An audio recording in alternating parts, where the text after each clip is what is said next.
Bonjour à tous, bienvenue sur Lecture non classée. Aujourd'hui c'est Moxyland de Lauren Bucks. Générique. I'll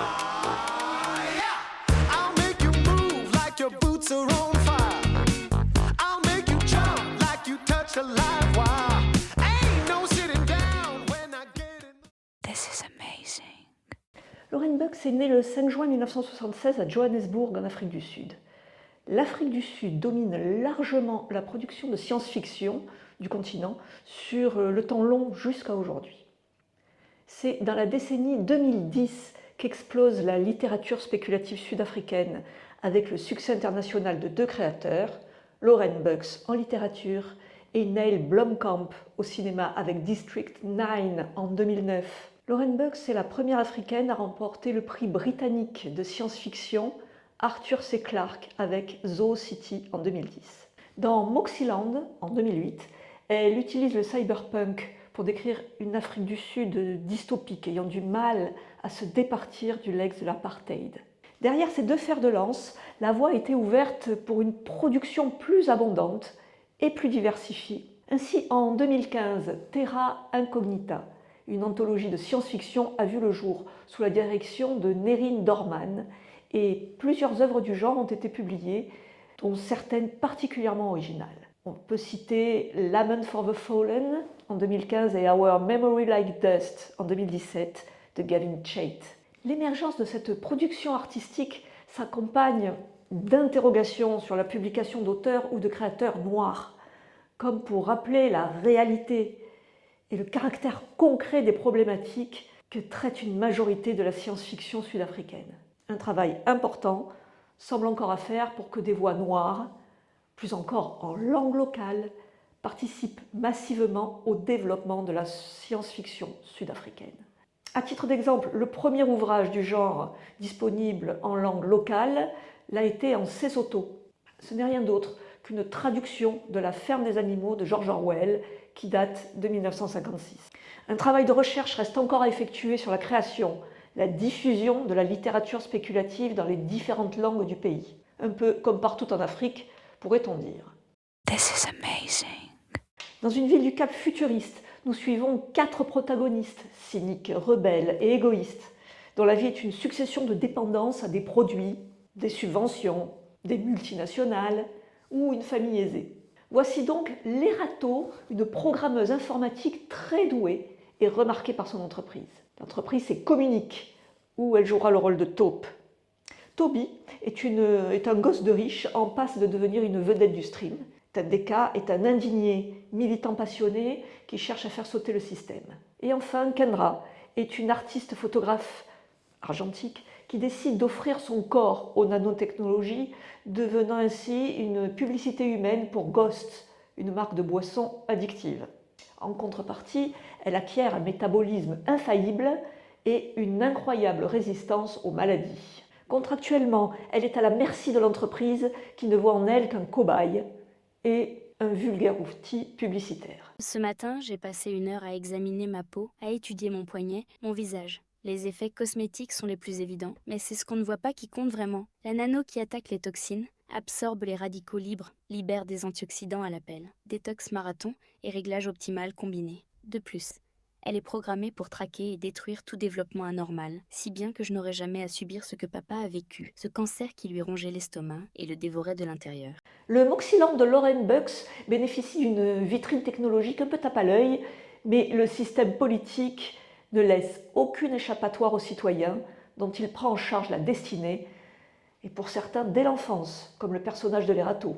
Toutes les actions doivent servir les intérêts de l'élite qui dirige le système. L'autrice ne s'attarde pas sur cette caste dirigeante qui reste dans l'ombre des grandes multinationales qui ont la main sur toute la cité. La police utilise des chiens augmentés et améliorés à l'aide de nanobots. Ces chiens féroces, les Aito, sont capables de détecter une cible à très grande distance et obéissent au moindre claquement de doigts. Ils sont tués une fois leur carrière terminée. Là où la société dans Moxyland devient inconfortablement proche de la nôtre, c'est lorsque l'autrice décrit le smartphone comme servant à peu près à tout dans le quotidien. Les achats, le logement, le transport, mais surtout, il constitue une sorte de passeport, cumulant les droits et les possibilités des individus. Il n'est pas sans rappeler les passes obligatoires des Noirs durant l'apartheid afin d'entraver leur liberté de circuler. N'oubliez pas que Moxieland a été écrit en 2008, soit 12 ans avant le Covid. La police peut lire votre carte SIM et vous envoyer si besoin des décharges électriques via l'appareil pour vous neutraliser. C'est ce qu'on appelle le désamorçage. Elle peut aussi procéder à la désactivation totale du smartphone pour une durée plus ou moins longue. En pratique, cela revient à une privation de tous vos droits et ouvre la voie à une exclusion sociale complète. Moxieland est édité en France en 2014 et certaines des dérives technologiques décrites entrent déjà dans notre vie. Attention, alerte spoiler! Les révolutionnaires amateurs sont en fait manipulés à leur insu par les autorités locales. Alors que ces derniers pensent mener des actions pour alerter sur les dérives de leur société, ils sont en réalité utilisés pour semer un climat de terreur et assurer la mainmise des autorités sur la population. Le côté sombre de la bio-ingénierie est aussi utilisé de manière cruelle dans les opérations de maintien de l'ordre. À la fin du livre, par exemple, les policiers aspergent des manifestants avec un produit qui les condamne à mort, sauf s'ils se rendent dans un centre de décontamination et de ce fait se dénoncent. En septembre 1989, durant la Purple Rain Protest, une des dernières manifestations anti-apartheid interdites en Afrique du Sud, la police, qui cherchait à repousser et à identifier les participants, les avait aspergés d'une teinture violette qui ne contenait pas d'éléments chimiques mortels, contrairement à celle du roman, mais seulement parce que le niveau technologique était insuffisant, à mon avis. Message important des services de police sud-africains. Nous avons le regret de vous informer qu'en raison d'une tentative d'insurrection menée par des terroristes usant d'une technologie interdite, le SAPS n'a eu d'autre choix que d'appliquer le statut 40 et un B, mesures extrêmes, du décret de sûreté nationale. Conformément à ce statut, appliqué pour votre sécurité, vous venez d'être exposé à une variante encodée en laboratoire de la souche Marburg. Veuillez ne pas paniquer. Cette variante du virus de Marburg n'est fatale que si vous ne vous présentez pas à un centre d'immunologie pour y recevoir un traitement dans les 48 heures à venir. This is amazing. Le livre offre une lecture critique de l'impact destructeur de l'apartheid et du capitalisme libéral dans l'Afrique du Sud moderne, avec un focus spécifique sur le milieu urbain. Avec Moxieland, Lauren Bucks définit un univers cyberpunk et une ville futuriste saturée de technologie, en opposition à la campagne et à la nature, qui sont des no man's lands, des lieux d'exil pour les individus récalcitrants. La technologie dans Moxieland n'est pas libératrice, mais plutôt la source d'une violence étatique et d'un contrôle par un gouvernement des grandes compagnies comme Eskom, la compagnie d'électricité. Une fois de plus, le danger, la violence ne viennent pas des couches pauvres de la ville qui semblent plutôt la subir. En effet, une partie des habitants de la ville est invisible, se terre dans des souterrains, dans des ghettos à l'abri des regards. L'étanchéité entre la partie de la ville réservée aux nantis et les autres espaces n'est pas complète. Non seulement des accès officiels ou secrets existent entre les différents espaces de la ville, mais en plus, les populations n'ayant pas droit aux avantages des forteresses dorées participent à leur édification. Elles sont exploitées pour leur bon fonctionnement, tout en étant maintenues à l'écart des possibilités et des richesses que ces parties de la ville recèlent. On retrouve fréquemment ces thèmes dans des productions plus récentes, par exemple la série Black Mirror ou le roman Les Furtifs d'Alain Damasio pour la SF française. Le taxi fonce autour de Hospital Bend, qui était jadis un vrai hôpital, celui où a été réalisée la première greffe cardiaque du monde, avant d'être transformé en complexe d'appartements de luxe. Dépasse les jolies banlieues de la classe moyenne, Hobbs et Rosebank et Pinelands et Langa, et arrive au ghetto Loxion à proprement parler. Ne vous laissez pas berner par les mignons immeubles qui bordent l'autoroute, qui ne sont jamais qu'un village Potemkin pour touristes. Il suffit de s'enfoncer d'une paire de rues pour voir la vraie vie, les cabanes en tôle, les anciens hôtels pour mineurs et les containers reconvertis, puisque l'industrie portuaire s'est effondrée en même temps que l'économie. Toujours la même merde qu'ils promettent d'arranger depuis la charte de la liberté de 1955 ou quoi qu'ait été son nom. Et malgré les patrouilles frontalières, les ghettos continuent de s'étendre. On ne peut pas tenir la campagne en respect en permanence.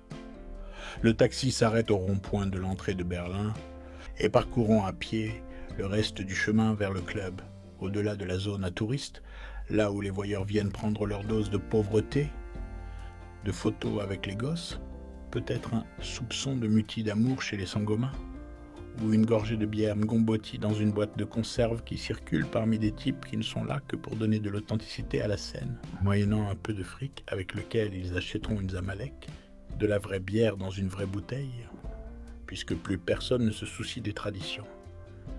Mais les touristes ne s'aventurent pas profondément au cœur des ghettos, ce qui signifie qu'ils ignorent tous des chiottes improvisées et des toiles d'araignées de câbles électriques illégaux dans les zones les plus récentes. Je vous parlerai aussi de toutes les belles choses qu'il rate. Celles qu'il a essayé de montrer à nos amis ombres, l'avenue des barbiers de Chinatown, le jazz des Shebin, le club de foot et la salle de boxe.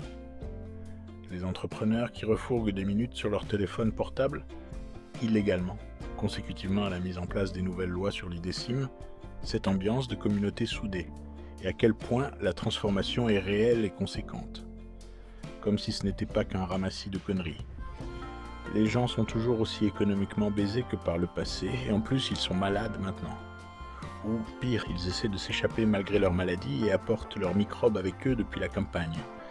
Ça entraîne des chiers d'épidémies partout, et des mesures sévères aussi moches que celles du moche vieux temps, quand la police lançait l'assaut pour placer en quarantaine et déporter des quartiers entiers.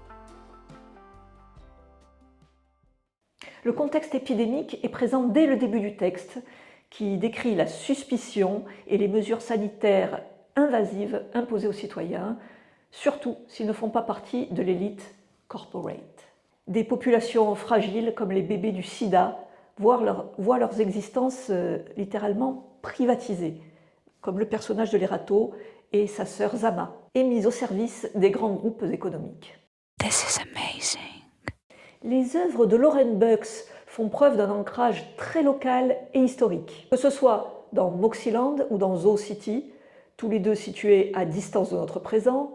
L'histoire récente de l'Afrique du Sud reste incontournable. Moxieland et Zoo City sont chacune à leur façon l'expression de cauchemars urbains africains. Les fractures socio-économiques au sein des villes sont centrales dans l'œuvre de Lauren Bucks. L'autrice sud-africaine s'inspire de la ville du Cap pour imaginer Moxieland, alors que c'est Johannesburg qui a servi de modèle pour Zoo City. Ces représentations de ces deux villes dans des futurs et réalités alternatives lui permettent d'appréhender de manière originale des problématiques qui minent spécifiquement l'Afrique du Sud, mais plus généralement le continent. Lauren Bucks clarifie ses intentions dans la postface du livre qu'elle appelle les cellules souches de Moxieland et précise s'être notamment inspirée du régime de l'apartheid. Apartheid, mais c'est qui ce Ted? Je comprends rien. Tout en évoquant aussi l'actuelle culture de surveillance de la Chine. Il est surprenant d'y apprendre que le texte est très inspiré des gigantesques fêtes underground organisées par la British American Tobacco, notamment pour la marque Lucky Strike, après l'interdiction de la publicité pour les cigarettes en 2000 en Afrique du Sud. This is amazing. La forme s'articule autour de chapitres au présent et à la première personne. On saute de protagoniste en protagoniste entre les 4 actes de cette intrigue chorale. Le texte est émaillé de nombreuses références à la technologie et utilise un vocabulaire pseudo-technique qui entame parfois sa lisibilité au profit de son atmosphère futuriste. Un lexique geek, Xhosa, afrikaner en fin d'ouvrage vient au secours du lecteur. Il faut savoir qu'il n'y a pas moins de 11 langues officielles en Afrique du Sud. Le rythme s'accélère brutalement en fin de roman. On passe d'une visite de lieux branchés, d'une population nantie et techno, à une ébauche des quartiers défavorisés pour atteindre le paroxysme final, étouffant, anxiogène, désespérant. Alors au revoir, à bientôt, et n'oubliez pas, la littérature SF